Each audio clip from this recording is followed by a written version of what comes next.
Hey, morning, guys. Let's. Very good. I think we can get started.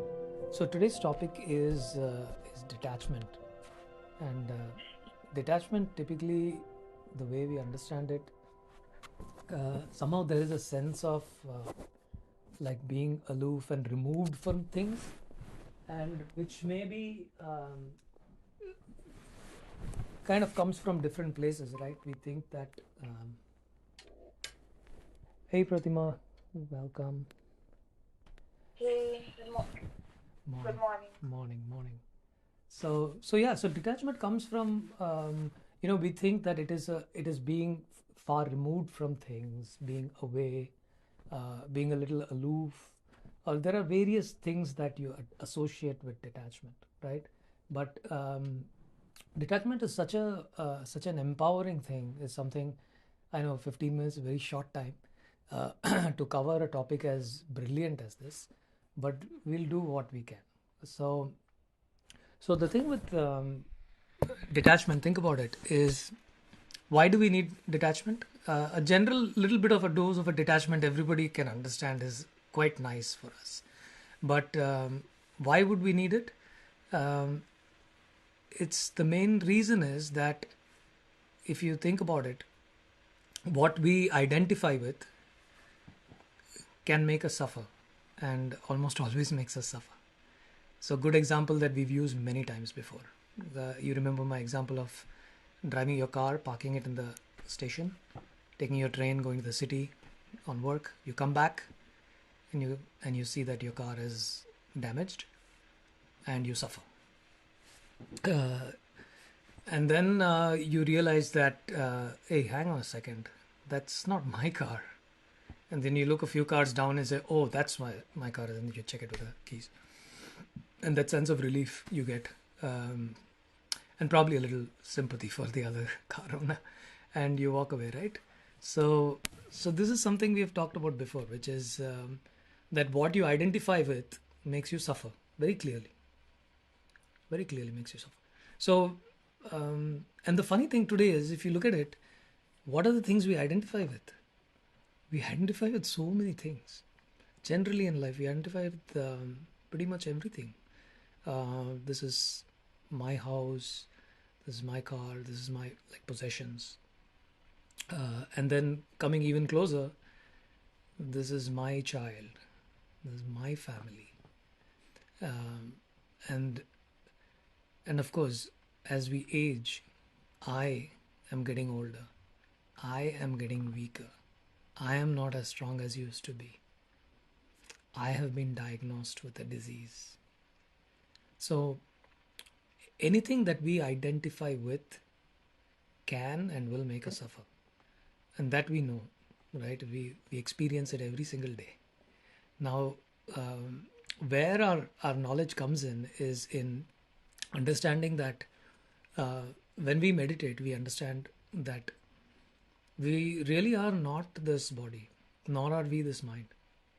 And we've talked about this before. Fundamentally, that we understand that it is impossible for you to be able to observe something as an object and identify with it. They're fundamentally different. You are the one observing. An object is out there in the universe, and you're the one observing. So this is the most one of the most fundamental principles that can bring us to the point of you know appreciating the value of detachment. Let's go a little bit here, and then we'll talk of detachment.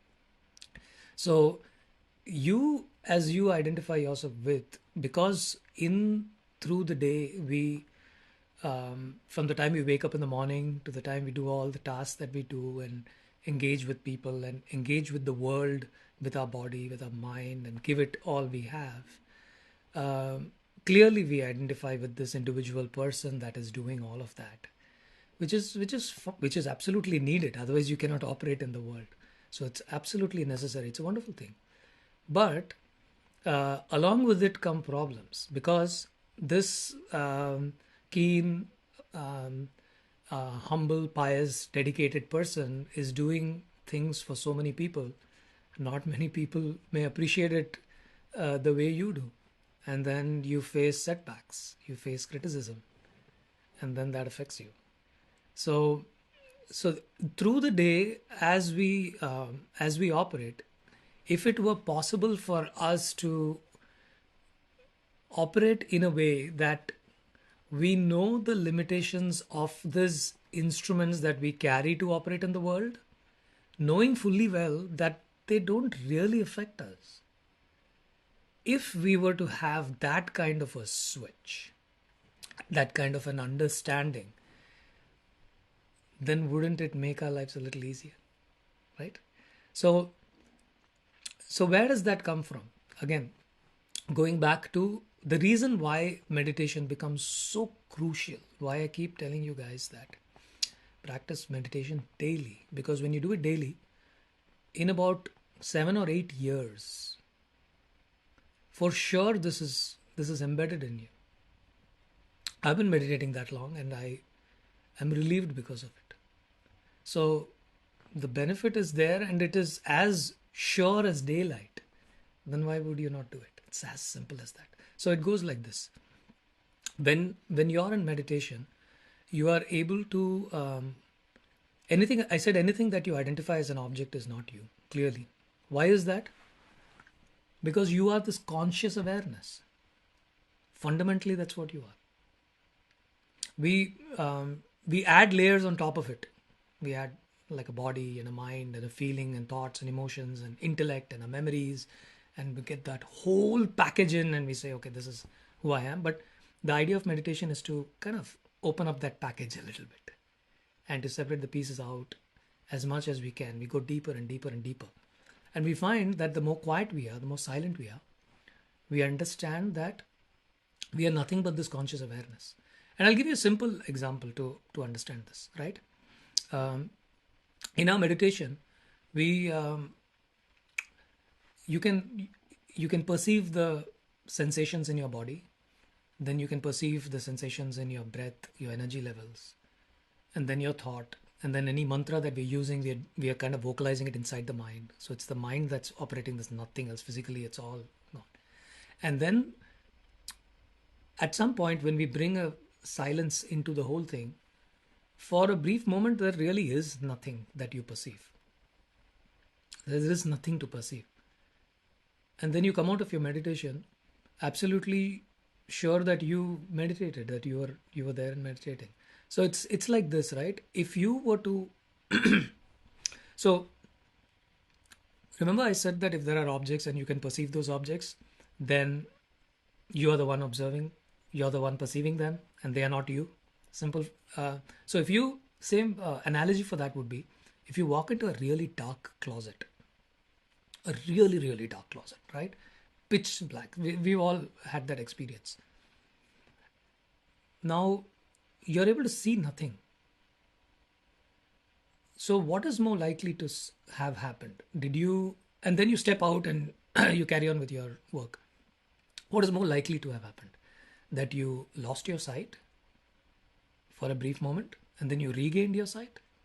Is that possible? Or what is more likely is that you were in the closet, but there was nothing to see.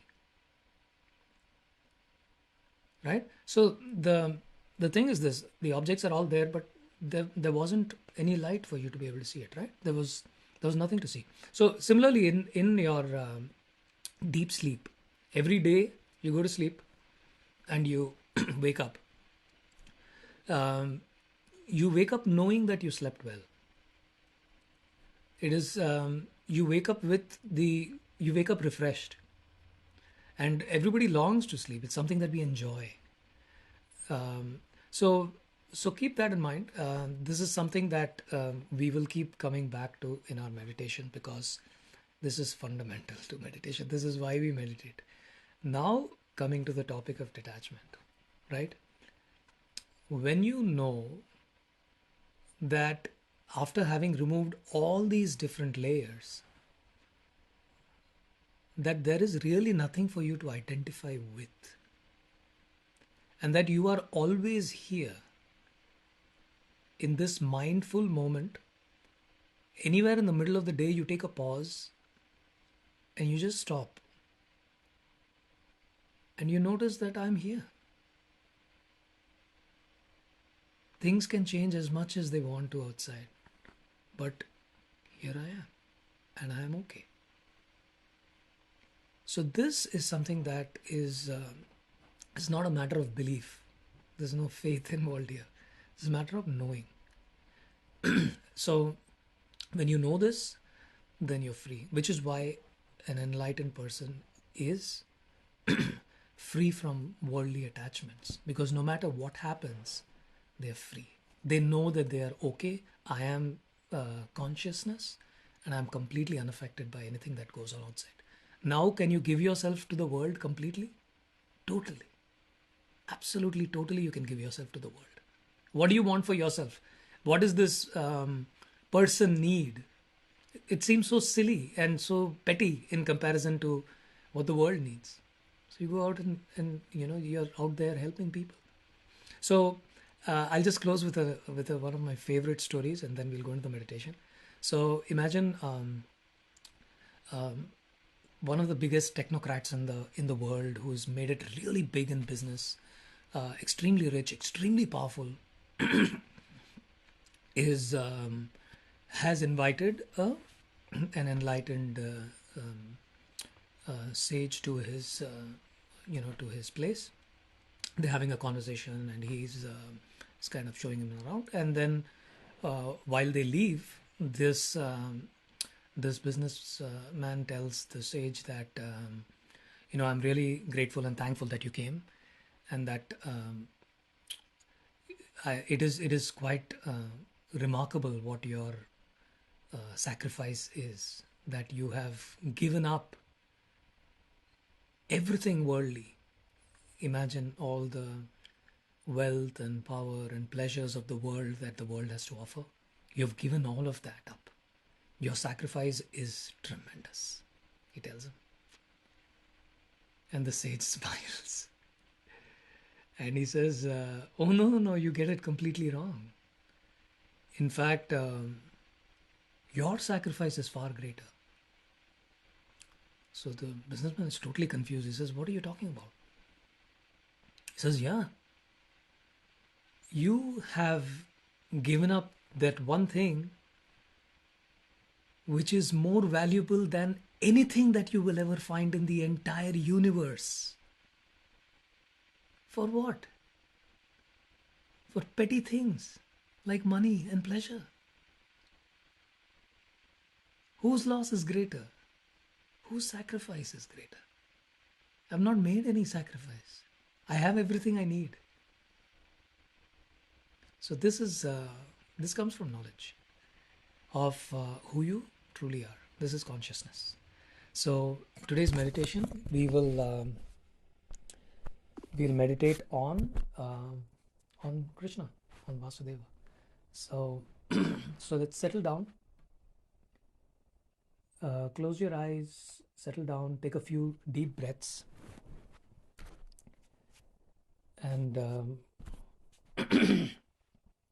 make sure your back is erect, and just take a few breaths to settle down.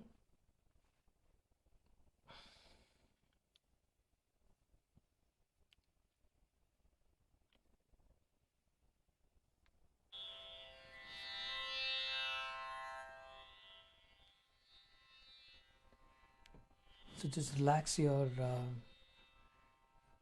whole body. Let's start with the sankalpa. We know we have busy, complicated lives.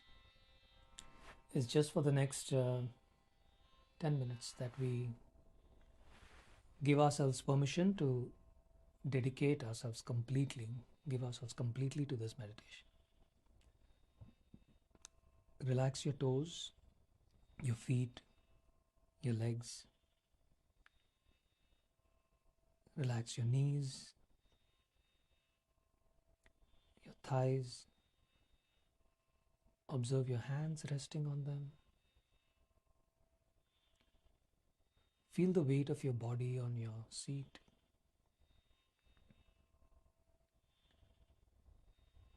Relax your stomach, your lower back.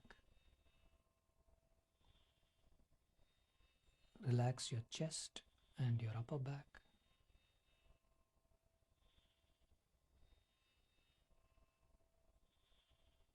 Relax your shoulders. We carry some stress there sometimes. Just feel it physically relaxing. Relax your arms, your forearms, hands, wrists, all the way to your fingertips. Relax your neck, jaws, your whole face. Your eyes are barely closed. There's no pressure on the eyelids. And relax your head all the way up.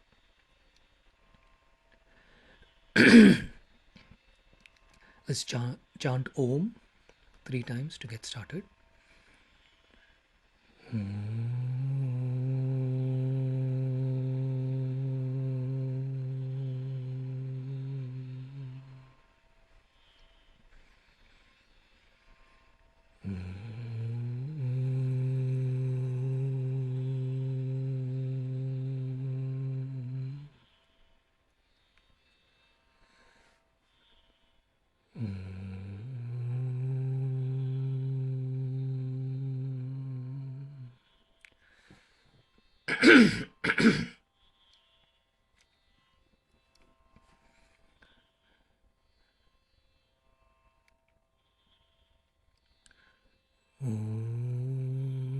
Namo Bhagavate Vasudevaya.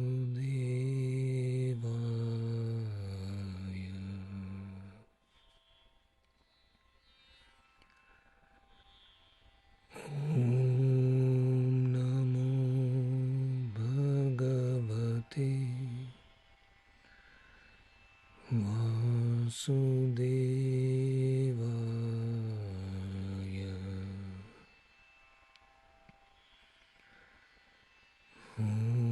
Namo Bhagavate Vasudevaya. Namo Bhagavate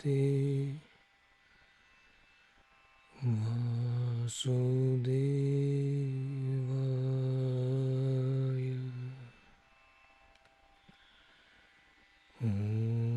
Namo Bhagavate Vasudevaya.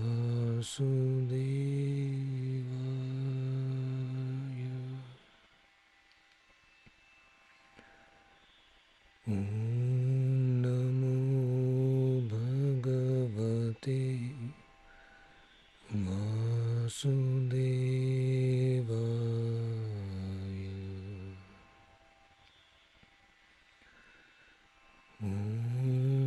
Namo Bhagavate Vasudevaya.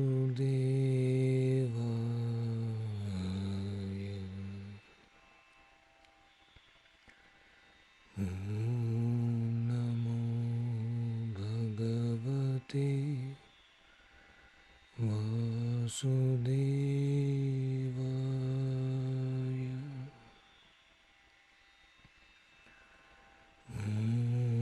Namo Bhagavate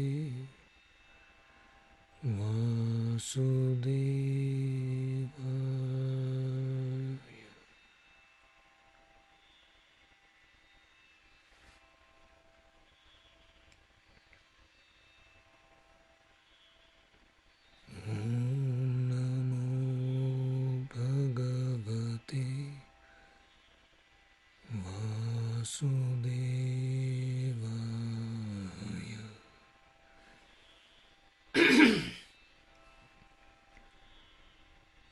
Namo Bhagavate Vasudevaya.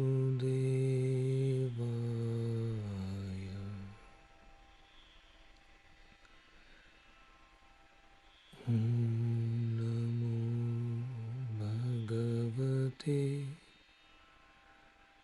Vasudevaya.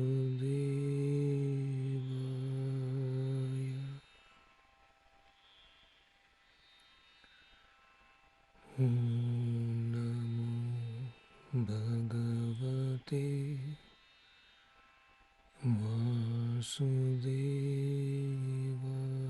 Vasudevaya.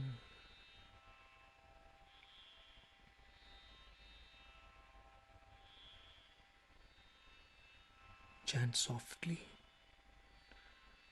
Om Namo Bhagavate Vasudevaya.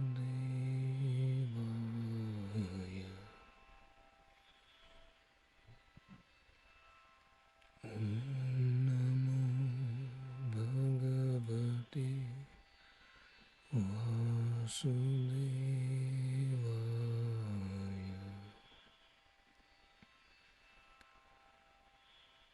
Om Namo Bhagavate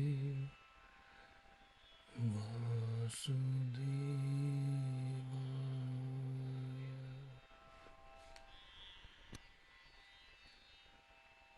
Om Namo Bhagavate Vasudevaya.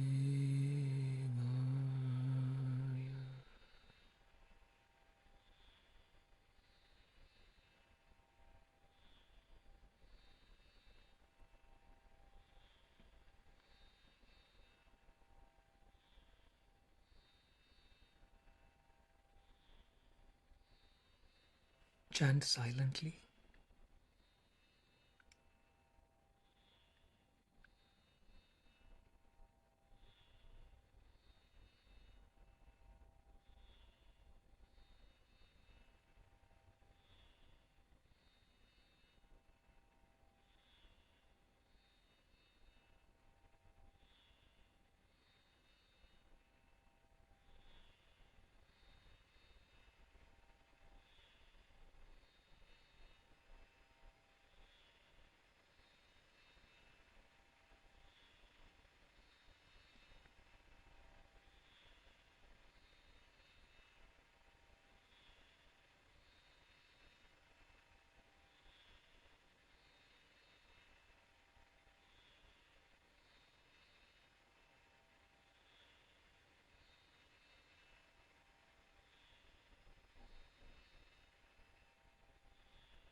Om Namo Bhagavate Vasudevaya.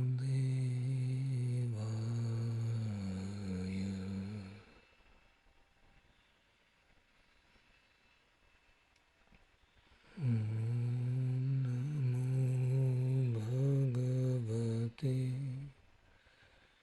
Vasudevaya.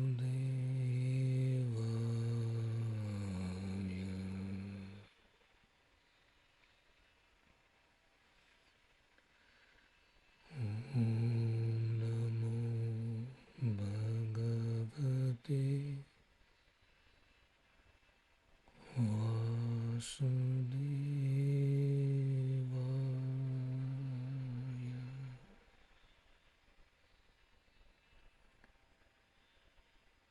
Om Namo Bhagavate Vasudevaya.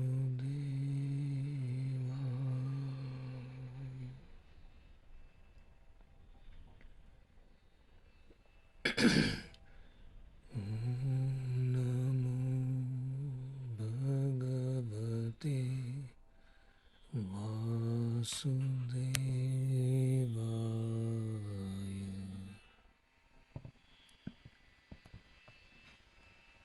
Om Namo Bhagavate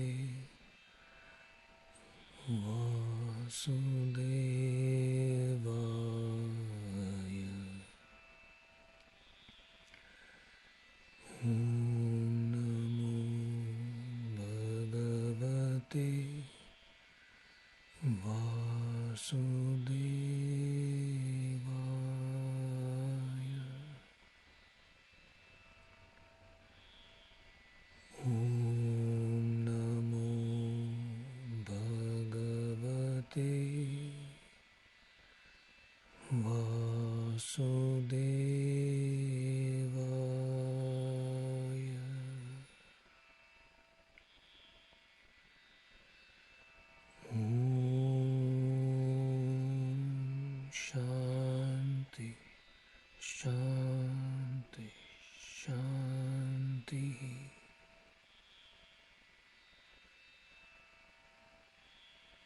Hari Om.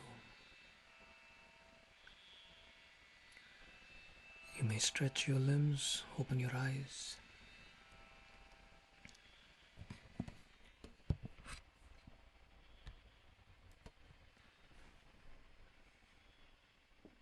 So Vasudeva, as we know, is name for Krishna as the son of Vasudeva. But a deeper meaning is as the divinity that resides within. So, which is perfect for our meditation because that's exactly what you're meditating on, which is I am here no matter what. You take everything out of the equation, take the mantra out too, and I'm still here. That I is Vasudeva. So, yeah, any questions? I hope you liked the meditation though. I loved it. Thank you. I will. Very nice. Take this feeling through the day. Anytime in the day that you feel a little stressed or getting too involved in something, just do a little prayer.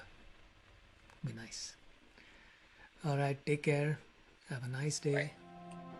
Thank you. Thank you. Bye.